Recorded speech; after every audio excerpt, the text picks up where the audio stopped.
जय Shri Radhe Krishna dear friends, मैं आरती तोमर आपका स्वागत करती हूं आपके यूट्यूब चैनल आरजू पर, जहां आज हम बात करने वाले हैं सिंदूर से संबंधित। सिंदूर क्या है ये तो आप सब जानते ही होंगे कि हमारे हिंदू सभ्यता में सिंदूर का बड़ा ही महत्व है। जब भी कभी शादी होती है तो हमारी मान्यताओं हिंदू मान्यताओं के आधार पर सनातन धर्म में सिंदूर को विशेष महत्व दिया गया है। और सबसे पहले ये सिंदूर दान की परंपरा हमारे शादी के दौरान जिस टाइम पर फेरे हो जाते हैं उसके बाद में, यानी फेरों के बाद में सिंदूर दान की परंपरा होती है, जिसमें जो दूल्हा होता है वह लड़की के यानी दुल्हन के मांग में सिंदूर भरता है।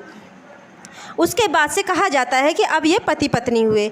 तो सिंदूर को क्यों इतना महत्व दिया गया है, तो इसके पीछे छिपे वैज्ञानिक और धार्मिक कारण और सिंदूर को किस तरह से लगाना चाहिए इसके बारे में हम बातें करेंगे।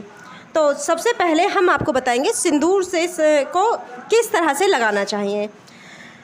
सिंदूर को कभी भी गीले बालों में नहीं लगाना चाहिए, क्योंकि जैसे ही महिलाएं नहाकर आती हैं तो तुरंत ही सिंदूर लगा लेती हैं, उसको भी मना किया गया है। गीले बालों में सिंदूर नहीं लगाना चाहिए। कहा गया है कि इससे घर की सुख शांति चली जाती है और इससे व्यक्ति के मन में बुरे बुरे विचार आते हैं। इसीलिए बालों को सुखाकर ही मांग को भरना चाहिए। कभी दूसरी महिला का सिंदूर को नहीं लगाना चाहिए, क्योंकि अगर तुम ऐसा करते हो तो इससे पति को आर्थिक समस्याओं का सामना करना पड़ सकता है और यह अशुभ भी माना जाता है। सिंदूर को पति की लंबी आयु के लिए भी लगाया जाता है। कहा जाता है कि अगर सिंदूर को लगाते हैं तो इससे पति पत्नी में प्यार बना रहता है और पति की लंबी आयु बढ़ती है। हमेशा ध्यान रखें कि जो सिंदूर होता है वह अपने पति की कमाई के पैसे से ही ख़रीदें, यानी कि जो सिंदूर होता है उसे हमेशा अपने पति के पैसे से ख़रीदें या फिर अपने पैसों से ख़रीदना चाहिए। कभी किसी का मांगा ही हुआ सिंदूर नहीं लगाना चाहिए।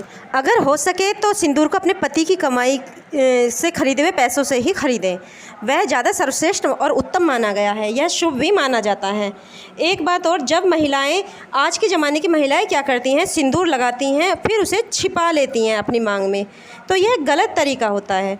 इससे क्या होता है कि पति पत्नी में मनमुटाव, लड़ाई झगड़े के चांसेस बने रहते हैं और पति के जीवन पर संकट आने का खतरा बना रहता है। और हमेशा एक बात का ध्यान रखें कि जब भी आप अपनी मांग भरें तो उसे शुरू से लास्ट तक जो मांग पूरी होती है पूरी मांग को भरना चाहिए। आजकल की महिलाएं क्या करती हैं, वह केवल एक थोड़ा सा सिंदूर सामने ही वह थोड़ा सा लगा लेती हैं, जो कि ये ठीक नहीं माना गया है। शास्त्रों में इसको मना किया गया। शास्त्रों में कहा गया है कि सिंदूर को पूरा ही भरना चाहिए। इससे पति का प्यार प्राप्त होता है और पति की लंबी आयु मिलती है। कुछ प्रैक्टिकली बात करेंगे, जैसे कि जब महिलाएं सिंदूर लगाकर घर में घूमती हैं और या बाहर जाती हैं तो इससे पति को लगता है कि मेरी पत्नी मुझसे कितना प्यार करती है कि वह सबके सामने भी सिंदूर पूरा लगाकर घूम रही है, वैसे छिपा भी नहीं रही है। तो इससे पति का प्यार और बढ़ता अपनी पत्नी के प्रति।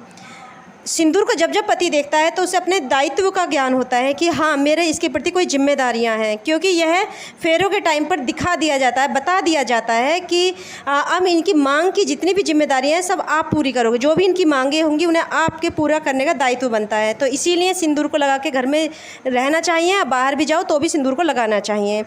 अब विज्ञान क्या कहता है कि सिंदूर को किस तरह से लगाना चाहिए, गीले बालों में सिंदूर क्यों नहीं लगाना चाहिए।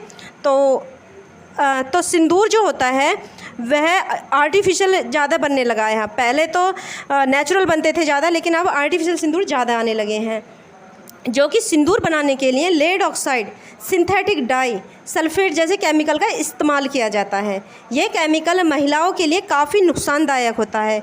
अगर महिलाएं गीले बालों में सिंदूर लगाती हैं तो इससे क्या होता है, इससे जो आर्टिफिशियल सिंदूर में सिंथेटिक डाई बालों को ज़्यादा इफ़ेक्ट करती है और जिससे कि इससे नकारात्मक प्रभाव पड़ता है। ये लेड ऑक्साइड से सिर की त्वचा में जलन होने लगती है और बाल भी झड़ने के चांसेस बने रहते हैं और इसे सल्फेट कैंसर जैसी गंभीर बीमारी का कारण बन सकता है। कि हमेशा सूखे बालों में ही सिंदूर लगाना चाहिए। इतना ही मैं उम्मीद करती हूँ आपको ये वीडियो ज़रूर पसंद आई होगी। वीडियो में अगर कुछ गलत लगा है तो मैं माफ़ी चाहती हूँ। वीडियो को अंत तक देखने के लिए आपका धन्यवाद। हमेशा स्वस्थ रहें, अपनों का ख्याल रखें, अपना ख्याल रखें। जय श्री राधे कृष्ण डियर फ्रेंड्स।